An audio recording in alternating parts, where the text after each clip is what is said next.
Hello നമസ്കാരം, താരാസോണാർ കിച്ചണിലേക്ക് എല്ലാവർക്കും സ്വാഗതം. നമ്മളിന്ന് കുക്കിംഗ് വീഡിയോ ഒന്നുമല്ല, നമ്മുടെ വീടുകളിൽ ഉപയോഗം കഴിഞ്ഞ ഒരു സാധനം നമ്മൾക്ക് റീയൂസ് ചെയ്യണ ഒരു വീഡിയോ ആയിട്ടാണ് ഞാൻ വന്നേക്കുന്നത്. നമുക്കത് തിരിയുടെ കാര്യമാണ് ഞാൻ പറഞ്ഞു വരുന്നത്. നമ്മുടെ വീടുകളിലൊക്കെ തിരി കത്തിച്ചിട്ട് ബാക്കി വരുന്ന കഷ്ണങ്ങളും പിന്നെ നമ്മൾ കത്തിക്കാതെ മാറ്റി വെച്ചേക്കണ കുറേ തിരികളുടെ ബാക്കി ഭാഗങ്ങളൊക്കെ ഉണ്ടാവും. അപ്പം അതൊക്കെ നമുക്ക് റീയൂസ് ചെയ്തിട്ട് നമുക്ക് പിന്നെയും ഉപയോഗിക്കാൻ പറ്റുന്ന വിധത്തിൽ ആക്കിയെടുക്കാം. അപ്പോൾ ഇപ്പോൾ എല്ലാവർക്കും മനസ്സിലായിട്ടുണ്ടാവും തിരി റീയൂസ് ചെയ്യണ കാര്യമാണ് ഞാൻ പറഞ്ഞു വരുന്നത്. അപ്പോൾ നമ്മുടെയൊക്കെ വീടുകളിൽ കത്തിച്ച ബാക്കിയുള്ള തിരികൾ അല്ലാതെ നമ്മൾ ഇപ്പോൾ ഓരോ പുണ്യസ്ഥലങ്ങളിലൊക്കെ പോകുമ്പോഴും വേളാങ്കണ്ണിയിലൊക്കെ പോയി വരുമ്പോഴൊക്കെ ആയാലും നമ്മുടെ തിരികളൊക്കെ ഇഷ്ടംപോലെ മേടിച്ചുകൊണ്ട് വരും. പിന്നെ മറ്റുള്ളവർക്കൊക്കെ കൊടുത്തതിന് ശേഷം നമ്മുടെ വീട്ടിൽ രൂപത്തിൻ്റെ അടുത്ത് പ്രാർത്ഥന ചെല്ലുമ്പോഴൊക്കെ കത്തിക്കാനൊക്കെ ഉണ്ടാകും. പക്ഷേ അതൊക്കെ ചിലപ്പോൾ ഈ തിരികളൊക്കെ വേളാങ്കണ്ണിയിൽ നിന്നൊക്കെ കൊണ്ടുവന്നിട്ട് കത്തിച്ചതിന് ശേഷമൊക്കെ മാറ്റി സ്റ്റാൻഡിൽ ഇട്ടേർന്നതാണ്. അപ്പോൾ ഇതൊക്കെ കുറച്ച് നാൾക്ക് മുമ്പുള്ളതാണ് ഈ തിരിയൊക്കെ. അപ്പോൾ ഞാനതൊക്കെ എടുത്തിട്ട് ഉരുക്കി നമുക്ക് രണ്ടാമത് റീയൂസ് ചെയ്ത് ഉപയോഗിക്കാം. അപ്പോൾ ഇതിൻ്റെയൊക്കെ കളറൊക്കെ മാറിയിട്ടുണ്ട്. കുറേ നാൾ കിടന്നരണം കളറിനൊക്കെ വ്യത്യാസം വന്നിട്ടുണ്ട്. അപ്പോൾ അതൊക്കെ കുഴപ്പമൊന്നുമില്ല. നമ്മൾ ഇത് ഉരുക്കിയതിന് ശേഷം ഒരു പഴയ അരിപ്പയിൽ വെച്ചിട്ടൊന്ന് അരിച്ചെടുത്താൽ മതിയാവും. പിന്നെ ഇതിന് കളറിന് ചെറിയ വ്യത്യാസം ഉണ്ടാവും. അപ്പോൾ നമ്മൾക്ക് ഇത് റീയൂസ് ചെയ്ത് ഉപയോഗിക്കാം. അപ്പോൾ ഈ തിരികളൊക്കെ നമ്മൾ വീടുകളിൽ അവിടെ ഇവിടെയൊക്കെ തിരികൾ കഷ്ണങ്ങളൊക്കെ കിടക്കുന്നുണ്ടാവും. അപ്പോൾ ഇങ്ങനത്തെ ബോട്ടിലാണ് ഞാനിപ്പോൾ ഇത് ഉരുക്കി ഒഴിക്കണത്. ഇത് മക്കൾ പുറത്തുനിന്ന് കൊണ്ടുവന്ന തിരിയുടെ ബോട്ടിലാണ്. അപ്പോൾ ഈ തിരി നിറച്ചുണ്ടായിരുന്നു. അത് കത്തിച്ച് കഴിയുമ്പോൾ നല്ല സുഗന്ധമായിരുന്നു, നല്ല സുഗന്ധമുള്ള മണമാണ്.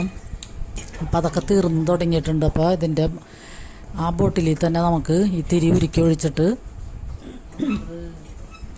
അതിൻ്റെ തന്നെ തിരികൾ നൂലുകളുണ്ടാവും. ആ നൂല് തന്നെ നമുക്ക് ഈ ബോട്ടിലേക്ക് വെച്ച് കൊടുത്താൽ മതി. അപ്പോൾ അത് തിരി ഉരുക്കി വന്നപ്പോൾ ഇങ്ങനത്തെ കളറായൊക്കെയാണ്. അപ്പോൾ അതിൻ്റെ കളർ വ്യത്യാസമുള്ള കാരണമാണ് ഇങ്ങനെ നിറം വന്നത്. അപ്പോൾ നമുക്ക് ഫുഡ് കളറൊക്കെ വീടുകളിലുണ്ടെങ്കിൽ നമുക്ക് ഒരു തുള്ളി ഇതിലേക്ക് ഒഴിച്ചു കൊടുത്തു കഴിഞ്ഞാൽ നല്ല ചുമപ്പും നീലയും പച്ചയൊക്കെ ആയിട്ടുള്ള കളറുകൾ കിട്ടും. അപ്പോൾ എൻ്റെ കയ്യിൽ ഫുഡ് കളറൊന്നും ഇല്ലാത്ത കാരണം ഞാനതൊന്നും ചേർത്തിട്ടില്ല. അപ്പം നമ്മൾക്കിപ്പോൾ പച്ചത്തിരി മാത്രമുള്ളെങ്കിൽ അത് ഒന്നിച്ച് ഉരുക്കിയെടുക്കാം. അല്ലെങ്കിൽ ചുമപ്പോ നീല അങ്ങനെയൊക്കെയുള്ള തിരികൾ, പല കളറിലുള്ള തിരികളുണ്ടെങ്കിൽ അത് മാത്രമായിട്ട് നമുക്ക് ഉരുക്കിയിട്ട് ഇങ്ങനെ ഒഴിച്ചു വയ്ക്കാം. അപ്പോൾ ഇത് തിരിയുടെ തന്നെ ബോട്ടിലായ കാരണം വേറെ കുഴപ്പമൊന്നുമില്ല. പിന്നെ നമുക്ക് പഴയ ഗ്ലാസ്സുകൾ വീട്ടിലുണ്ടെങ്കിൽ കട്ടിയുള്ള ഗ്ലാസ് ആയിരിക്കണം.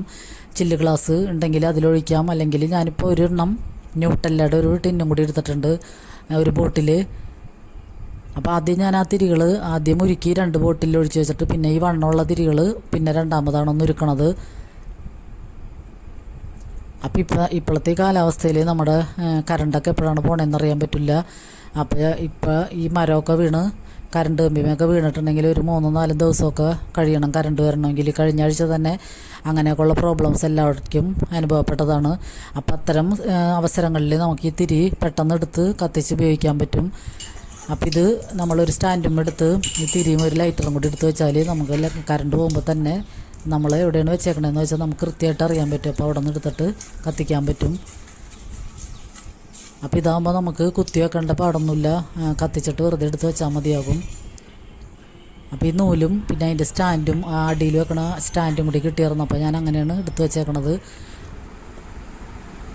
ബാക്കിയുള്ളതും എനിക്ക് സ്റ്റാൻഡും ഉറപ്പിക്കാൻ പറ്റില്ല. അപ്പോൾ അതുകൊണ്ട് ഞാനിങ്ങനെ ഇറുക്കലിയുമ്പോൾ ഈ നൂലിങ്ങനെ ഒന്ന് കെട്ടി വെച്ചിട്ട് ആ നൂല് താഴ്ത്തി കൊടുക്കുകയാണ് ചെയ്യണത്. അപ്പോൾ പിന്നെ നമുക്കൊന്ന് പിടിച്ചുകൊണ്ടൊന്നും നിൽക്കാൻ പറ്റില്ല അത്രയും നേരം. അപ്പോൾ കുറേ നേരം 3-4-5 മണിക്കൂർ നേരം കഴിഞ്ഞിട്ടാണ് ഇത് സെറ്റായിട്ട് കിട്ടിയത്. അപ്പോൾ നമ്മൾ ഈ പഴയ ബോട്ടിൽ പഴയ ഒരു പാനും ഒരു പഴയ അരിപ്പയുമാണ് എടുത്തേക്കണം. അപ്പോൾ അത് നമ്മൾ വെറുതെ കഴുകാനും എന്തെങ്കിലുമൊക്കെ കഴുകണമൊക്കെ പാനായിരുന്നു. അപ്പോൾ അത് നമ്മൾ ഉരുക്കി കഴിഞ്ഞതിന് ഉടനെ തന്നെ നമ്മളൊരു പഴയ തുണി വെച്ചിട്ടൊന്ന് നന്നായിട്ട് തുടച്ചെടുക്കുക.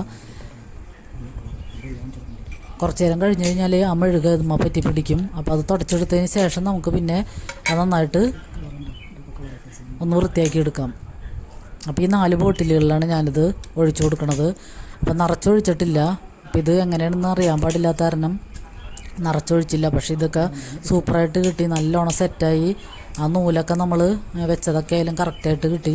അപ്പോൾ ഈ ന്യൂട്ടെല്ലയുടെ ടിന്നിൽ ഒഴിച്ചതിൽ മാത്രം ഞാനൊരു നുള്ളു മഞ്ഞൾപ്പൊടി ഇട്ടിട്ടാണ് ഒഴിച്ച് വെച്ചത്. അപ്പോൾ അതുകൊണ്ട് അതിന് മഞ്ഞ കളർ കിട്ടി. അപ്പോൾ നമുക്ക് ഈ 4 ബോട്ടിലും പല കളറിലാണ് വേണമെങ്കിൽ ആക്കിയെടുക്കാം.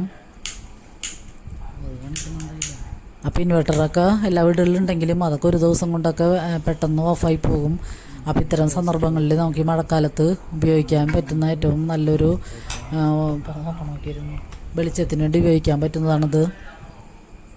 അപ്പോൾ എല്ലാവരും ഇങ്ങനത്തെയൊക്കെ ഉണ്ടെങ്കിൽ ഒന്ന് ട്രൈ ചെയ്യുക. അപ്പോൾ എല്ലാവർക്കും